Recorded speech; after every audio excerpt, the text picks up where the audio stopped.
All right, we've got another special edition of the Detroit City Sportscast. I'm Adam Hernandez. We've got a bunch of special guests tonight.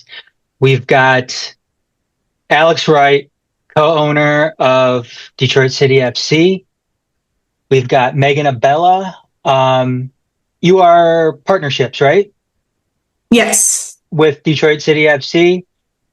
We've got Jam of Channel 451, Tunnel Talk, also heading up this year's Prideraiser efforts for 2025, much like last year. And we have my co-host, Garret. How is everybody doing tonight?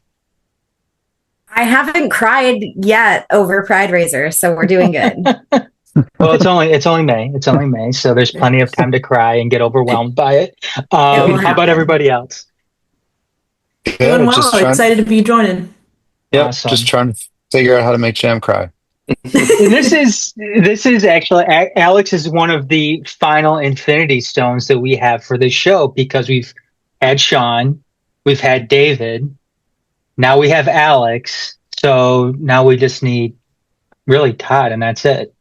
So, yeah. And then we have I never done the show, really? Is that first true? First time for Majors Detroit, I believe. You've other than our special interviews. You've done an interview. You've never done a podcast, though. I can't keep track of your guys' media empire. And this is Megan's first time as well. So thank you both for joining us tonight. And yes, the topic tonight is this year's Prideraiser efforts, which is a wonderful event that now stretches really 2 months, because it goes through pretty much, I don't want to say most of May. It starts in May and then obviously ends really in early July. But it is a benefit to, it benefits the Ruth Ellis Center in Detroit, which focuses on at-risk LGBTQ youth. It's a great center. It's not actually in Detroit. Where's the actual location? Is it Highland Park?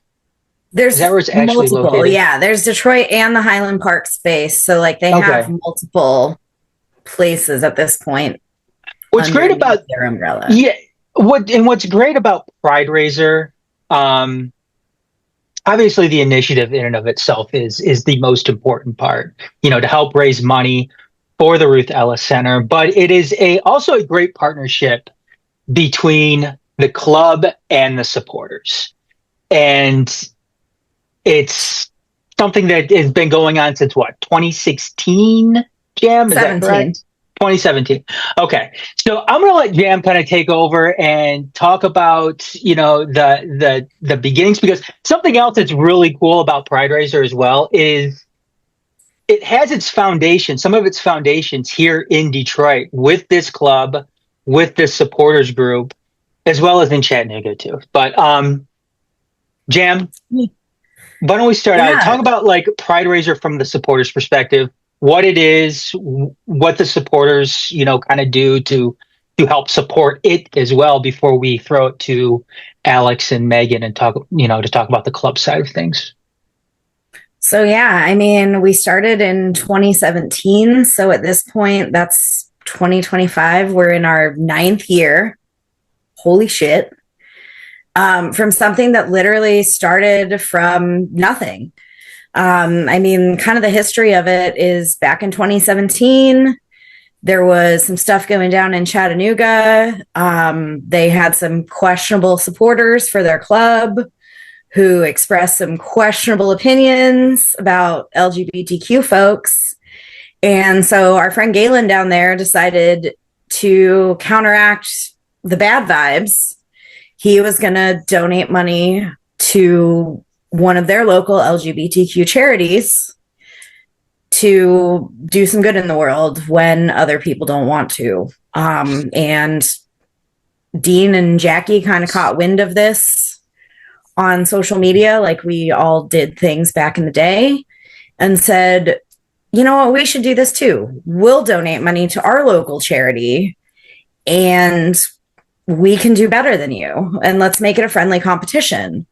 And so it started with our two groups just having a competition, as we like to do, to see who can be better than the other for an actual good purpose and not just showing off. So since 2017, we've gone from our original 2 supporters groups.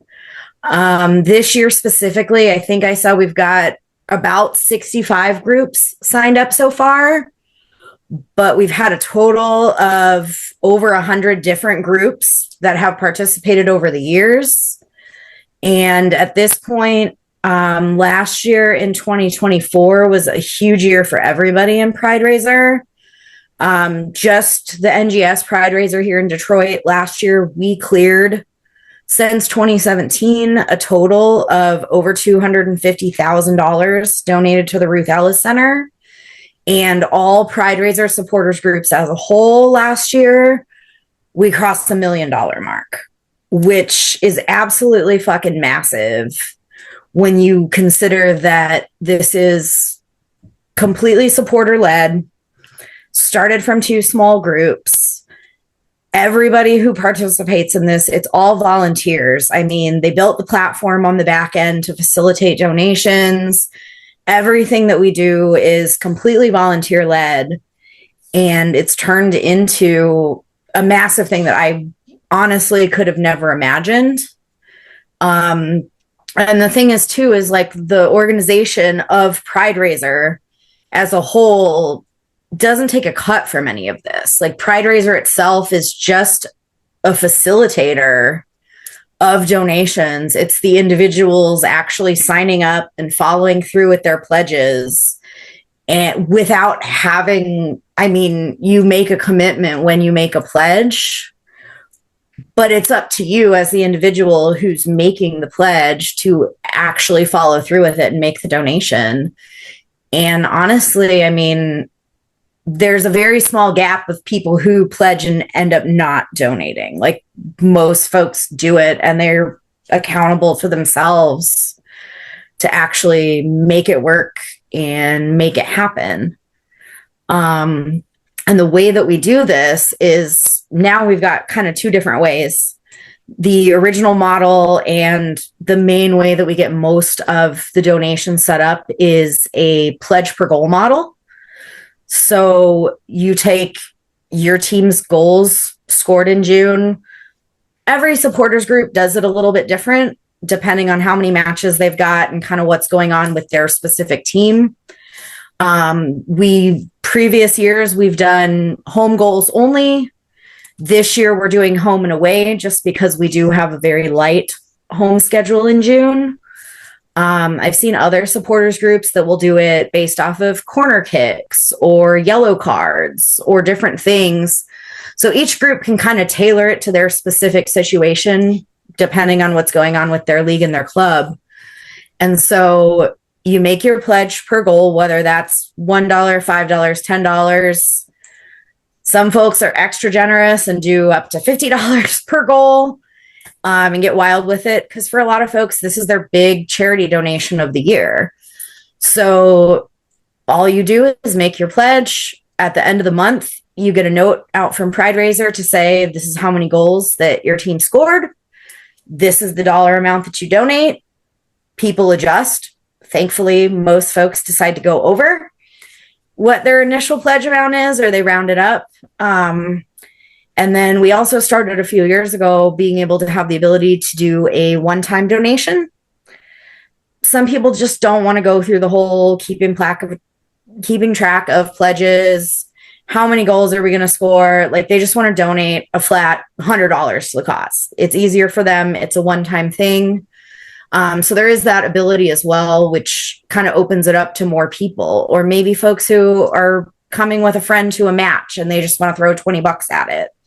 Maybe they're not closely following the team. It's been a really good way to get folks outside of our little soccer bubble to participate more, because when you generally donate to charity, it's just kind of I'm doing X amount of dollars. So it's been pretty successful, and I think having both options is good. And then, yeah, we'll see what we do. NGS will donate an amount. The club is generous and donates an amount every year. And fingers crossed, we continue on with our success and that this is the best year ever. Yeah, and one of the cool things about it too is you talk about how individualized it is with each supporters group jam. And this just goes to show how much of a direct action cause this is it doesn't, I mean, you mentioned that Prideraiser is just the facilitator of it. So no money is actually going to Prideraiser. Money is actually going towards whatever LGBTQ local charity, each group wants to support. So in Detroit, like we mentioned, it's all that money goes directly to the Ruth Ellis Center. Other places, Chattanooga, they have, whatever charity they want to focus on there and, so on and so forth. What's interesting too is you mentioned too, just how much this has grown. This is something that has very much grown with the club as well. And Alex, Megan, both, the growth between these two, Prideraiser and Detroit City FC, has been pretty remarkable. Can you briefly talk about, or not briefly, but talk about the club's role in all of this, because it is also one of those unique projects too that is undertaken, as a partnership between supporters and the club. When we know this, we've had our discussions about this many times. Not all the time supporters groups and the club see eye to eye in a bunch of things, but this is one of those initiatives where it turns out to be a great working relationship between the supporters group and the club itself. So both of you, can you kind of speak to the club's role in all of this and in this huge initiative, this important initiative, this time of the year? Yeah, totally. I can kick off. Yeah, Adam, I think you put it well. I think what's interesting and worth noting is that you're right. The relationships between the clubs and supporters, I think, without a doubt, there's times when the relationship is defined by conflict, and there's times when the relationship is defined by collaboration. And I think, at least in DCFC's case, I think both of those models, we're extremely fortunate that both of those models result in positive change, positive dialogue, good things happening, and more importantly, more people getting invested in the sport of soccer and making their community a better place and feeling empowered by those things. Prideraiser is an awesome example of the collaboration side of things. Detroit City FC doesn't take if Detroit City FC takes any credit for Prideraiser, it's minimal. I think we sent some clear signals in the very early years that we are going to be a club that stands for, among other things, people's common humanity to love who they want to love. We came out very strongly early in the year, early in our seasons back in the cast days. We're the first team in America to wear a marriage equality symbol and a game jersey. That was something that we thought was not only important, but I think it got a lot of attention for a fourth tier soccer team, and as much attention as it got from our community and from maybe parts even wider than that. I think the message that it most importantly sent to was to our fan base, to our supporters, about what we are about. And I think it created a space for supporters like you mentioned, like Dean and Jackie, extremely important founders in the supporter community, but also great friends and great people that saw the potential for working with the club to raise awareness of these important issues, things like supporting the LGBTQ community. And then the other piece of this is the fact that our organization from day one has tried to do as much within the community by partnering with local charities, almost always along the core principles of organization that are rooted in Detroit, rooted into making Detroit a better and safer and more equitable place. And one of those organizations, among many great ones, was Ruth Ellis Center. And it's worth saying that Ruth Ellis Center is a Highland Park base, but very present in inner city Detroit, as well as Highland Park and Hamtramck, supporting homeless and at-risk LGBTQ youth.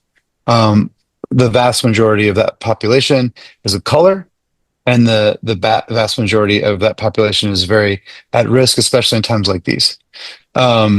So that's kind of the beginning and the end, in my opinion, of where DCFC comes in. The rest of it has been activating our supporter base, platforming our supporter base, elevating and amplifying the work of our supporters, to not only raise as much money as possible for our community, but the other thing I love about Prideraiser is not just the way it helps us amplify our values, but it's also a really cool example of how when people come together around soccer, around a cause, it spurs innovation, it spurs new ideas.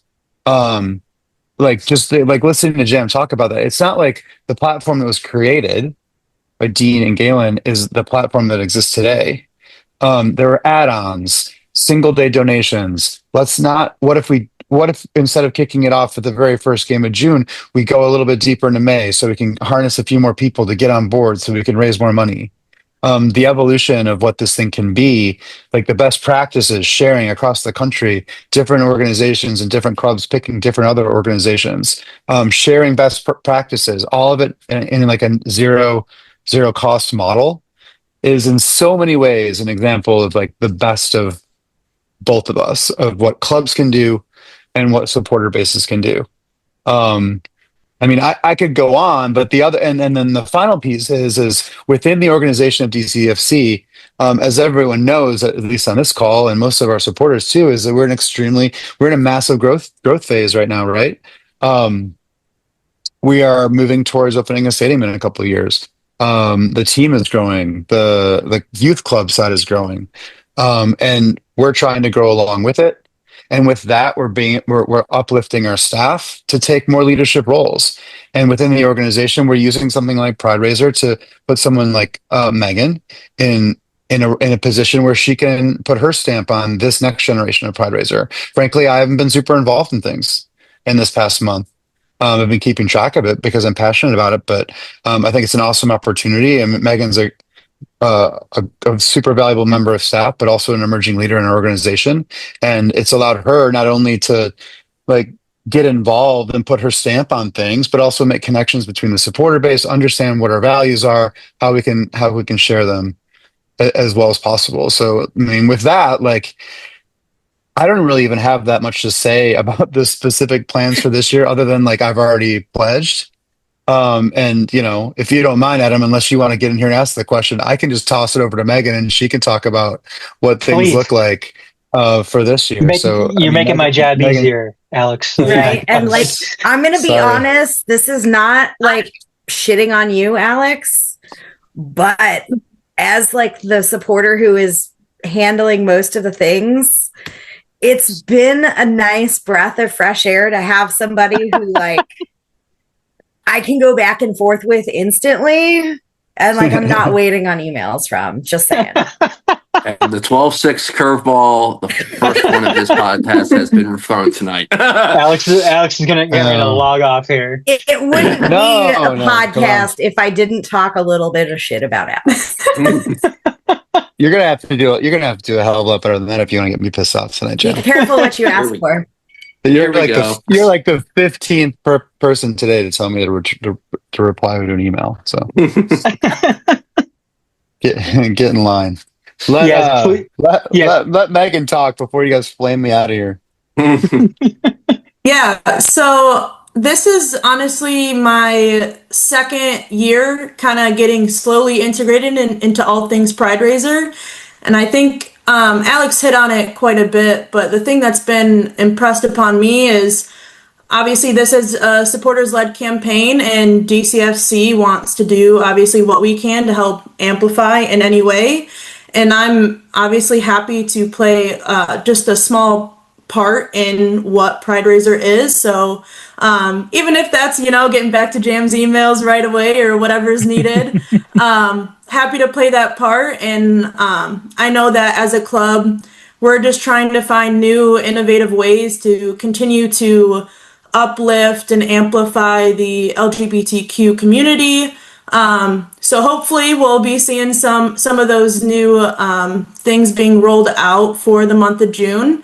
Nothing concrete yet to share with the group, but definitely happy to keep working with Prideraiser and amplifying what the supporters are doing.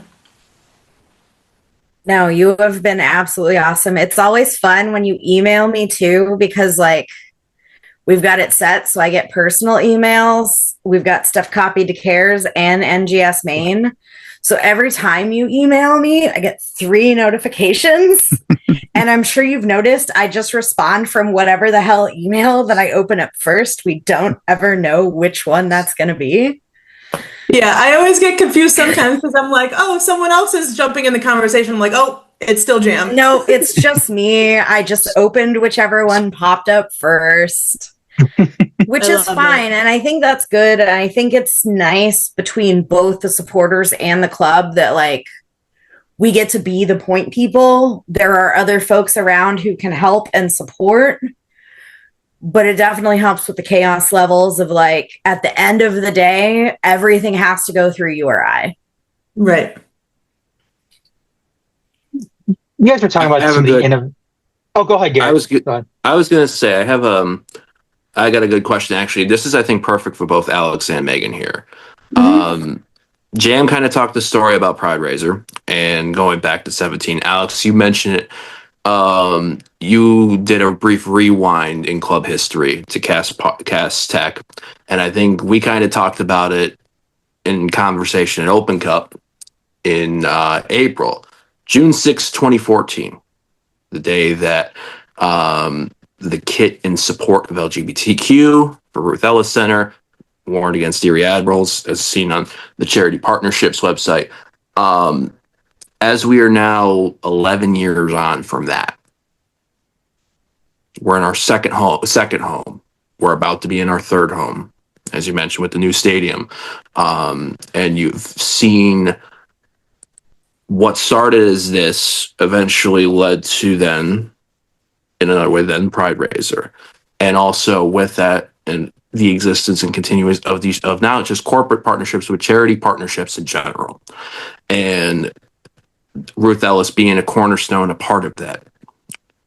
Add to this year now, with the first year with Alumnify, club sponsor, front of shirt, big communication. One, how talk about maybe the reward that you get to see personally as this club's grown and what started off then to where it's at now and where it could be in the future. Yeah, it's reward's a great way to put it, but I put it at just gratitude and privilege whenever I talk about my role at DCFC. Whether it's just the proximity that I've always had with the technical side of things, the access that I've had to know things, the privilege of being responsible for sharing all those experiences, and for being able to be in the forefront for making these connections, for having supporters that not only love the club, but are again constantly motivated to figure out ways of leveraging their passion for the team to make our community a better place. That's the reward is the privilege. The idea of stewardship, I think, transcends the club into the supporter group, the base, and there's no better example of that than Prideraiser. I look back at the Open Cup game in Chicago, which was a total bummer of an outcome. but it did not feel like that. I was there. A lot of you were there. It's not because the weather was great. It was miserable. It's not because the stadium was easy to get to. It was a nightmare on the freeway. But once we got there, the faces in that crowd that I recognized from 2012, the folks that were, using that game as a meeting point, as a destination, folks that hadn't seen each other in a while, folks who drove all the way from Chicago together, that was the exact same experience as those of us on staff had. It's moments like that that make Prideraiser possible, but it's also Prideraiser that makes moments like that possible. And it's just like it's very inspiring, and like there's a real weight to that in terms of responsibility from the point of the leadership, not to the point that like I'm going to reply to Jam's emails quickly, but just like in general, it's just a real privilege. Motherfucker. Megan, is there anything you want to add? Oh, I'm sorry, Garrett, I didn't mean to step on your toe there, but Oh, no, you're good. Yeah, I mean, again, just echoing Alex, obviously I'm still relatively new to the team. I've been around supporter before I was staff member, but just seeing how much supporters care for the team, for the community, obviously gives all of the front office staff just that extra boost of purpose behind what we're doing every day in the office, and obviously bringing to life just added new experiences every day on match days. Yeah, I mean, Megan's really good about like talking about purpose. Like, I think one example is like I don't know how many teams in America, like on the team side, are thinking about the month of June in terms of like what do we got to do to get as many home games as possible in there because of Prideraiser, right? Like those are conversations we have. It's hard and doesn't always work out that way, but like those are things we talk about, right? And there's reasons for that, and like I think that's great that there's reasons for that, and I think that it's great that we get feedback if there's not a ton of games, whether we can do it or not, because that holds us to a higher standard. I think most folks that would point out that there's not enough games in June aren't thinking that there's some conspiracy in the front office to make that happen. They're just like expressing a concern and a frustration that we all have, that we want to raise more money for Prideraiser, right? But it's great the way that like purpose intertwines with the decisions that we make, and I think that there's a standard across the entire culture of the club that those sort of decisions are being made in a unique way, and I think all of us are part of that. And it's fun and it's exciting. Yeah, and I think that's huge. I mean, shit, you guys were the first people to come to me directly. I think both you and Sean were, pretty soon after the schedule dropped, were immediately like, hey, don't panic. This is what June is now. So, like, here's your warning. Figure out what we need to do with Prideraiser to make it work. Mm-hmm. Like, that was number one concern. Mm-hmm. And so we did. We were like, okay, fine. We'll do home and away. I mean, yeah, it's 10 matches. But last year we did 8 matches. So what's 2 more? Right. Yeah. And also, like, to the point of it's sponsorship, right? Like, there will be years when we will have like heavy corporate presence. There will be years when we might not. But what we're focused on is what can we do to build the same way that the club is like our strength is in our grassroots connection. Like Prideraiser's strength is going to be in its grassroots connection. That's the thing we will always be able to count on. I think we will always be working the phones and the emails to get as many partners involved in this as possible.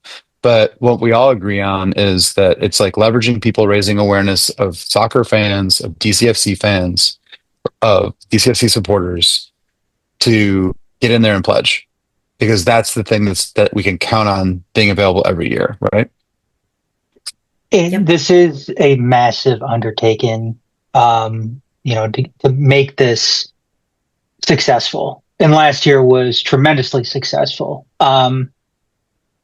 and without, when you have these large undertakings, they don't come with, these large undertakings don't come without challenges. And you kind of mentioned it a second ago, Alex, about, corporate, partnerships. Last year, Ally was a big corporate partner with all of this, and Ally has been a corporate partner for, I don't even know how many years. You probably know, Alex. It's ever since I've been involved, or most of the time, I believe, when I've been involved with City and supporters, Ally has been there. They're not there this year. And maybe I'll direct this to Megan. Has there been any movement on, potential new corporate sponsors when it comes to Prideraiser? So I know that it's always top of mind for us, but we also want to be very intentional about who we partner with, especially when it comes to Prideraiser. We want that organization that is very community focused, that wants to help uplift the LGBT community, but also understanding that this campaign is supporters led and we do what we can to amplify what supporters are doing. So it has been part of a lot of discussions that our partnership sales team has been having. But like I said, it's not about finding any partner, it's about finding the right partner. So, I mean, as of right now, we don't have that corporate partnership in place for this year, but obviously with the hopes that that'll be something that's back in place in the future. I think that's very important with what you said too. It's not finding any partner, it's finding the right partner. Because something that maybe unfortunate is the wrong word for it, because any amount of support, especially in these times right now, is important. But yeah, I mean, rainbow capitalism is a thing. Pinkwashing is a thing. Anybody can go out there and, put a rainbow logo on their social media avatar and, claim to be, for LGBTQ rights. And once July 1st rolls around, all of a sudden that outreach and that activism is light as it may be, is completely gone. Yeah, Target. Yeah.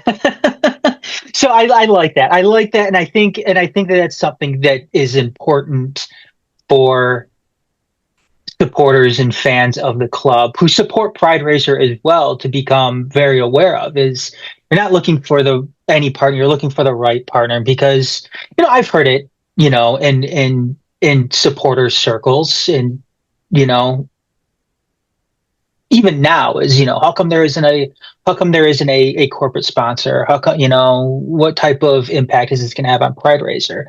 And I think that's something that the club has done very well, not just with this, but in general, is trying to find the right partners. And I'm sure we can. I don't know if Megan, you were here for the Bang sponsorship fiasco that happened a few years back, but that's just one instance though of something happening, and things kind of the club and supporters voicing their concerns about it, and then the club doing the right thing and distancing themselves from said sponsor.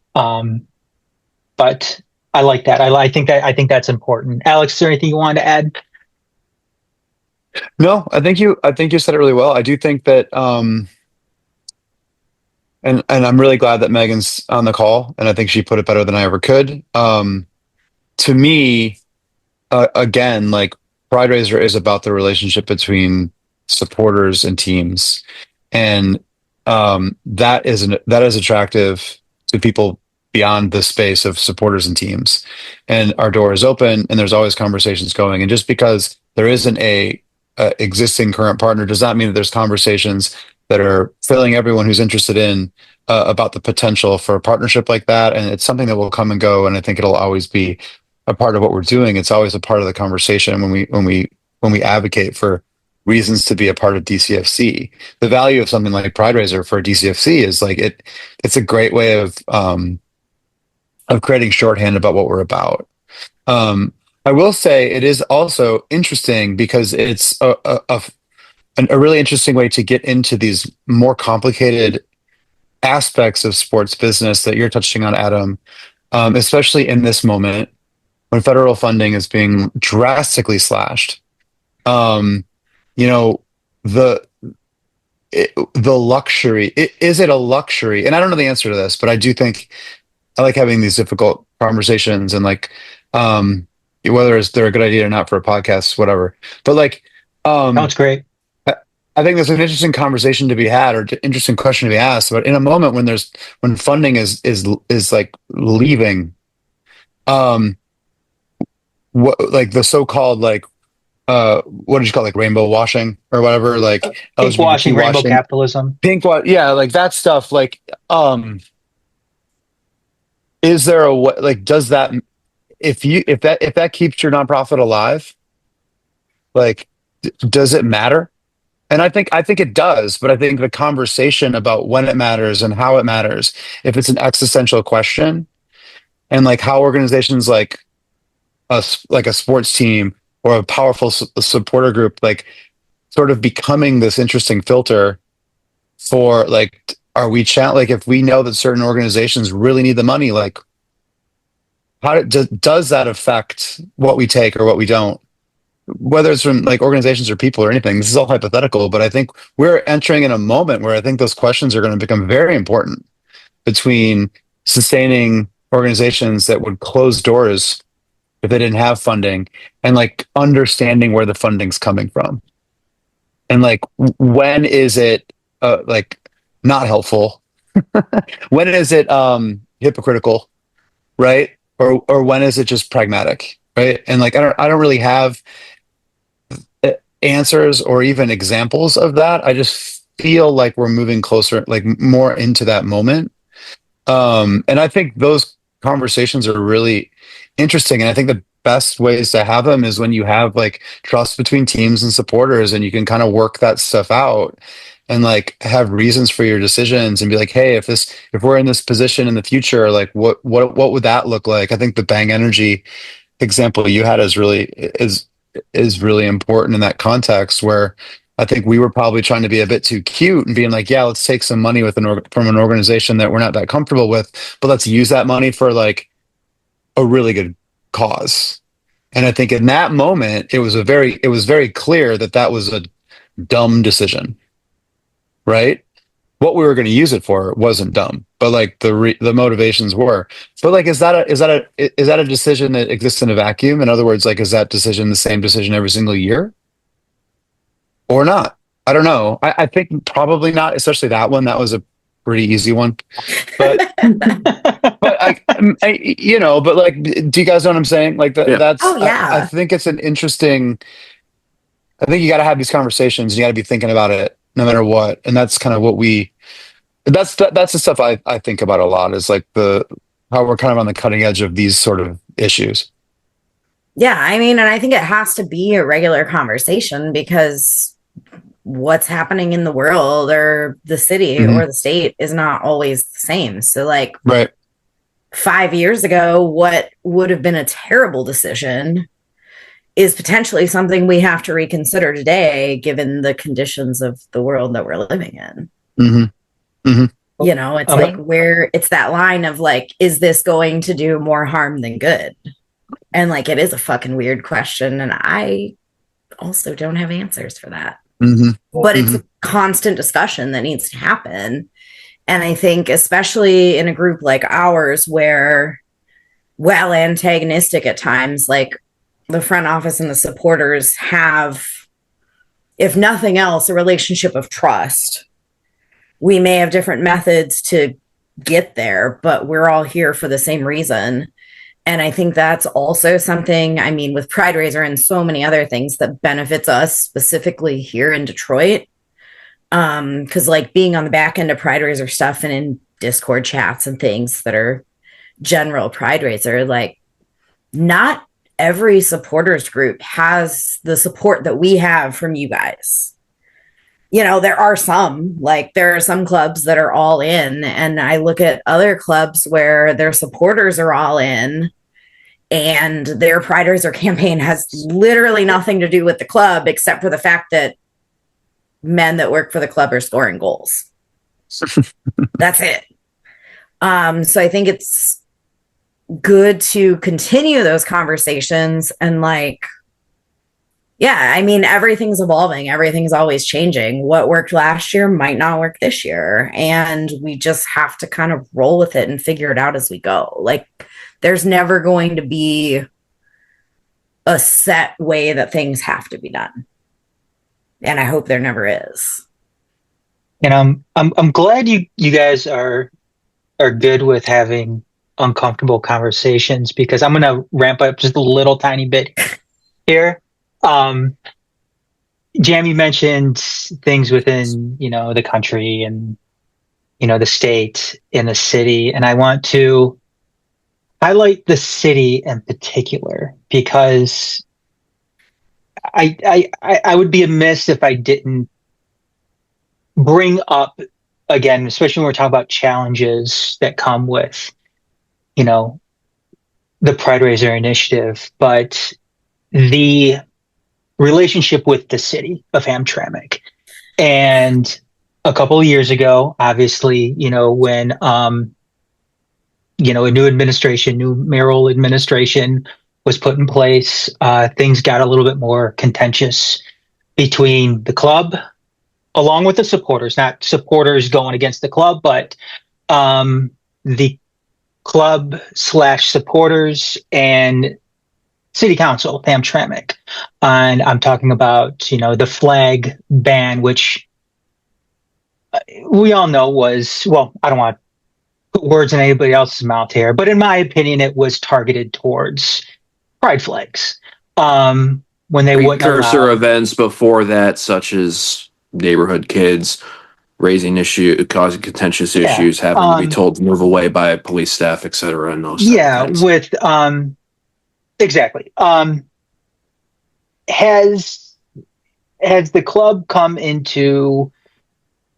the club run into any additional challenges this year when it comes to Prideraiser in 2025 with the city and whatever that is that may come with it, whether it's flags, whether it's the initiatives in general? Because 2 years ago, it seemed like it was a big problem. It was going to be a combustible problem. Last year, in my opinion, it was surprisingly light as far as issues went between supporters and the city. Has the club run into any additional or any new challenges when it comes to managing and working with the city, given how things have gone in the past with Pride Month in general? Yeah, I mean, all that. As far as I know, kind of by your description of it, Adam, this year feels a lot more like last year than it does 2 years ago. I don't really. There's nothing.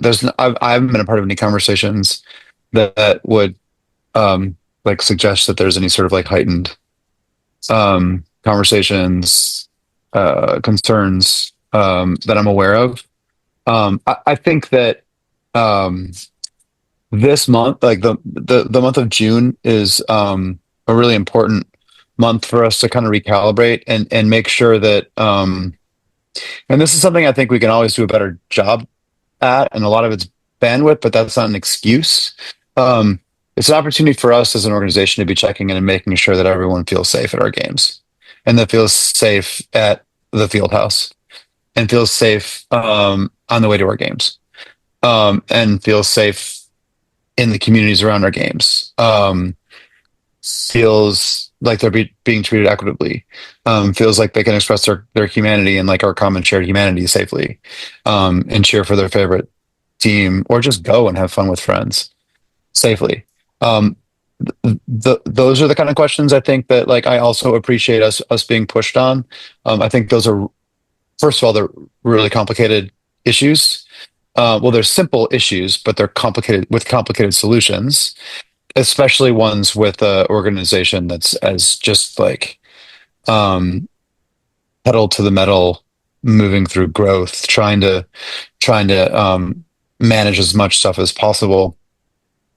So like it's moments like this that I think we can kind of check in, and it's really more about what DCFC is doing and how we're communicating and how we're behaving and how we're treating each other and how we're treating our fan base, as opposed to sort of like the larger like outside pressures, which again, I there's nothing looming. I haven't come across anything. Megan, I don't know if you've had any conversations along those lines, but I haven't really heard much, if anything. I personally haven't. I don't really have any conversations with the city or the school district to know that if there's any rising things to be aware of. Mm-hmm. Right. I mean, yeah. we'll So just like we keep kind of track. focus on us, right? We'll keep track of how many children harassed me at the Prideraiser tent this year. Yeah. Well, and that's unfortunate. That's an unfortunate reality. Like that's why we're doing the work. Yeah, And like it's not it's not just your table, right? We get reports of that from staff. Everywhere. I don't think anyone that comes to DCFC game deserves to be harassed, frankly. Except for maybe the other team for 90 minutes, but that's a different they don't count, dynamic. they don't matter. It's also that'll be the game. Is like they sign up for how many that. children are gonna come give me shit at the Prideraiser. But it's also further justification of why Prideraiser is so important. Yes. And why Pride Month in general is so important, because you still run into those types of conflicts and issues, even in 2025 in the United States. On a lighter note for challenges, do the players feel any extra pressure when it comes to this month? Because the success of Prideraiser in some parts relies on them, on whether or not they can, they're able to score goals. Especially with 10 home and away games, men and women this month. Yeah. So do you know is this talked about amongst, the men's team and the women's team at all about, hey, we need to go out there and score some fucking goals because we need to get Prideraiser, a shit ton of money. Sounds like something Danny would say directly in that tone too to the guys. Well, first of all, I think that everyone in our organization is aware of the of Prideraiser.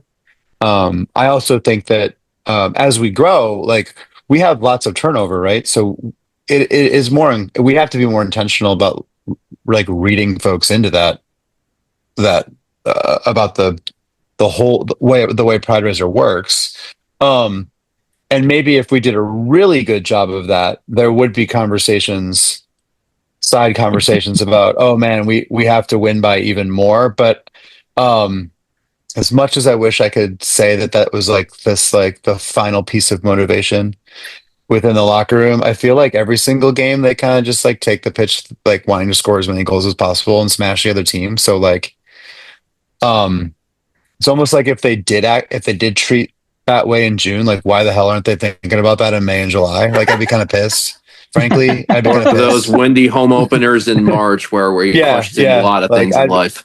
Like no offense to Prideraiser, but I'd be kind of pissed off if like June was the only month they were thinking about scoring buckets of goals.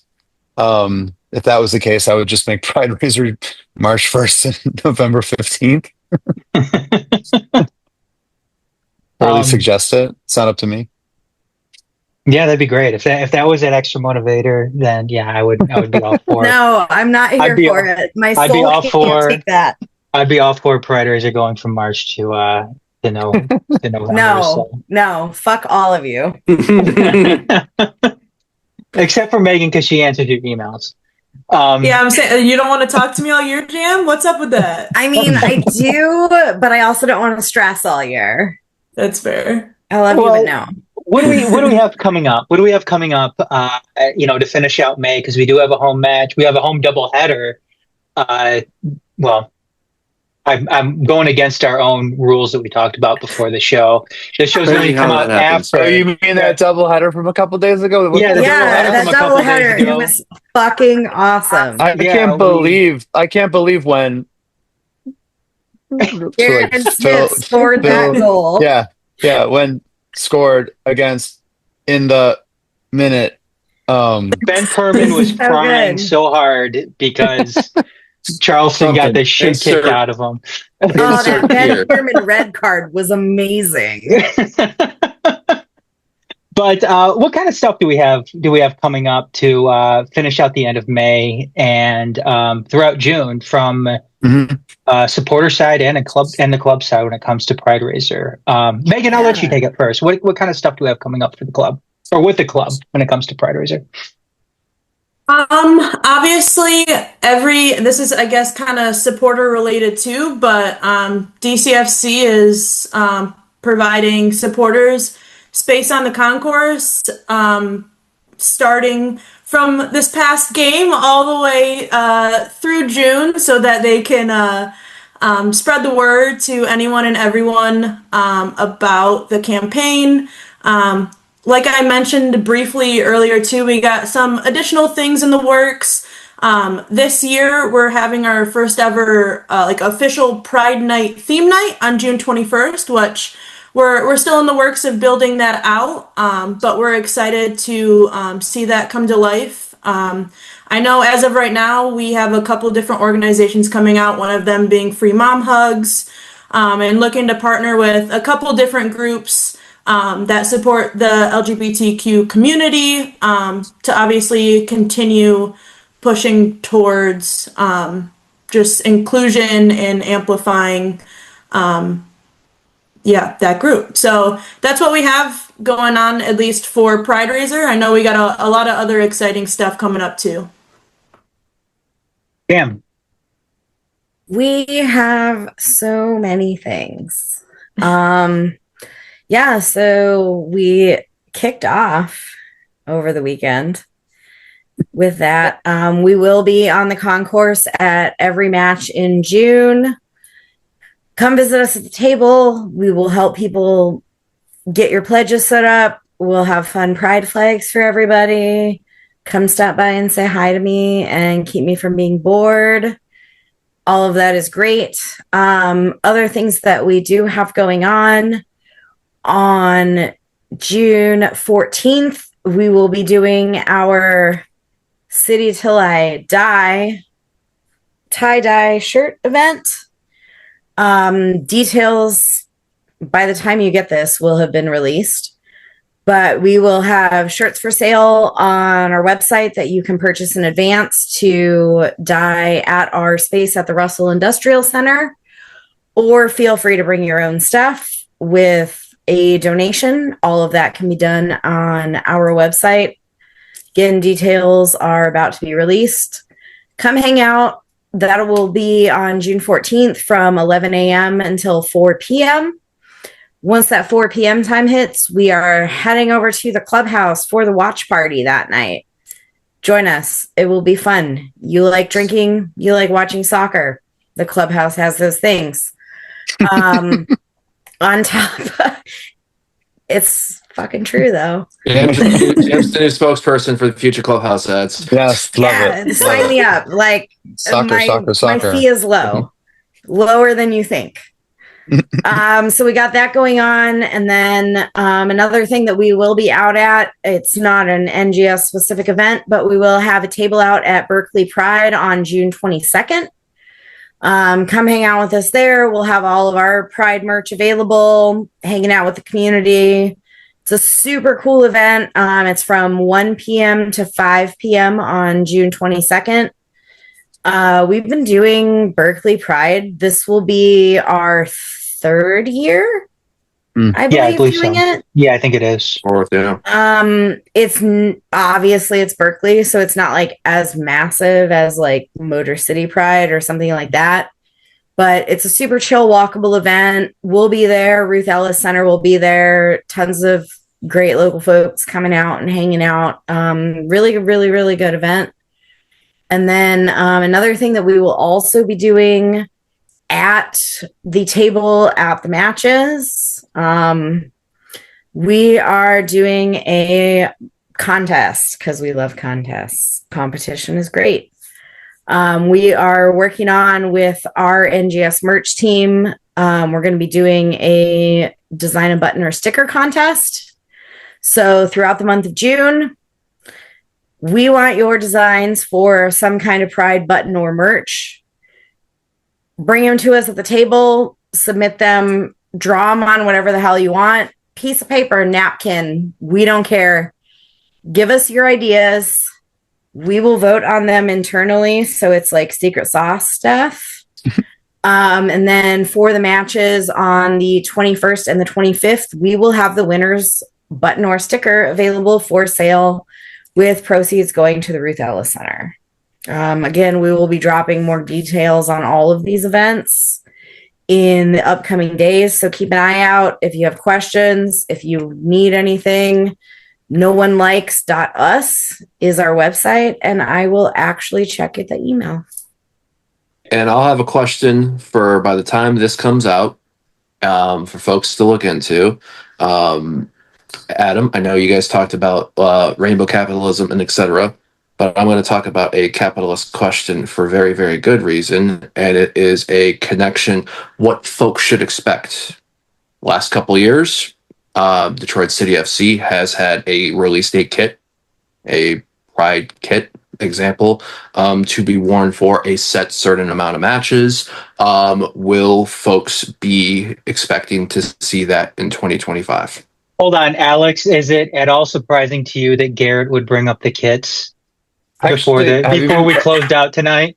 Have you been keeping track? Like, is this the deepest into any of your podcasts ever that he has mentioned kids? This is like, I was thinking that would be like it took so long. I was thinking that would be like at least like a first quarter kind of question, Garret. Gotta let the conversation breathe. I mentioned kids twice before Garret mentioned kids once. Let the record First show. time for everything. Get off Garret, you guys. Chill out. Yeah, the answer is yes. There will be a Pride kit. The nature of shipping these days is going to mean that y'all probably won't see it until the second half of the month, but we'll be doing all the usual things, and we'll have Pride themed merch in as early as possible in June, a portion of which that always goes to Prideraiser. And then the game worn kits by both the men's and women's teams, as per usual, will be, after they are game worn, auctioned off, and the proceeds from that will also go to the DCFC Prideraiser donation as well. Speaking with Kevin, our amazing merch director, I know that his order, because we're feeling pretty good about the designs this year, there'll be enough left over for some merch, so folks can look out for that. Looks like it's going to be like a second half of June thing, so hopefully it's something that folks are into wearing after the month is over as well. But those are all cool things to look out for in the as the month goes through. Word on the street, it's a good design. Yes. I've heard that on the street too. Does that satisfy you, Garret, as far as the kits go? Oh, yeah, it's, you know what? It's a ray of sunshine with forecasts that we haven't seen lately. So excellent, well done. Also, I don't know. I thought the weather was beautiful last charity weekend. kits. I don't know. Yes. Other people bid on the charity kits because I have a really bad habit where I go in and I make a lot of bids to jack up the prices. And 9 times out of 10, it works out really well as intended. And then there's always that one other time where I end up spending like $600 on charity kits. So But it's please for a good cause, Jam. bid on the charity kits. I don't need 5 charity kits. Yes, please, people, bid on charity kits so Jam doesn't get I stuck don't have a with job. Yeah. I can only afford so many charity kits. Your job right now is Prideraiser. Yeah. It is. Well, closing thoughts, you guys, before we head out for the night. Does anybody have any closing thoughts, Megan? Kind of close things out from your end here. Yeah, I mean, it was great joining you guys tonight. Thank you for inviting us out. And I'm sure, like everyone else will say too, for those watching, pledge, pledge, pledge. And hopefully this year is another record-setting year. Alex. I think Megan put it great. Jam? Pledge, pledge, pledge. Yeah, give us all of your fucking money. Because it's not us. It's Ruth Ellis Center. Like, they do more good in the community than like all of us put together. And we're here to support that. Like, this isn't about us. It's not about the club. This is truly one of those things that is about the community. Like, we all know that we're going to be the best Prideraiser campaign, and we're going to raise more money than every other supporters group out there by like tenfold. Like, that's already in the bag. And if you support this club and you support this supporters group and you claim to support the community that you're in, this is a direct way to just show your support. Like, and it doesn't have to be big. Like, you don't have to donate $500 fucking dollars to Prideraiser. $1 per goal. Like, every little bit helps. I want everybody to just not feel like they have to go crazy or go overboard. Like, share it with your friends, share it with your relatives, share it with your non-soccer friends, start a competition at your job. Check with your job to see if they do charitable donation matching. Like, every little bit matters here, regardless of how big or small your donation is. Like, we can't do this without the support of literally every single person between the front office, the supporters, the team, the community. Like, we need everybody. And I don't want anybody to ever feel like what they're doing is not enough. Like, it takes all of us. Any final thoughts for you, Garret? I was just going to say, I kind of echo what Jam was saying. Do what you can with what you got. You know, fantastic. This is a fantastic organization and fantastic people working together for a fantastic cause. While it's highly focused on June, work continues throughout all the years. We've seen progression throughout the year. May it continue onward. Yeah, it's going to be amazing to see where this is in another 10 years. As the initiative continues to grow, as the club continues to grow. You know, as cliche and as cheesy as it sounds, the possibilities are really endless when it comes to this, and that's amazing to think about. Other than that, we are going to include the links to all the important websites in the show notes. I'll go ahead and throw out some right now. RuthEllisCenter.org. You can go there and check out all the great work that they do. It really is. It really is amazing, all the things they do. They do everything from, you know, helping, you know, LGBTQ youth get clothing to go out on job interviews or go to job interviews, to, you know, helping them with their homework after school, everything in between. So yeah, go and check out RuthEllisCenter.org just to see everything that they do there at that great organization. Check out the supporters group website, Northern Guard Supporters, noonelikes.us. You can find all the information as far as Prideraiser, the supporters group's Prideraiser, the Detroit Prideraiser there if you want to donate, if you want to pledge or donate one time. The club's website, detcityfc.com. Our website, detroit.themajorsports.com. And I just want to thank Alex, Megan, Jam for joining Garret and us tonight. It was a pleasure. It was important too. It was important to get out all of this information about an incredibly worthy and important initiative, that happens this time of year. So thank you guys for joining us tonight. Thanks for having us. Thank you. All right. And we will see everybody next time. Go City. Bye.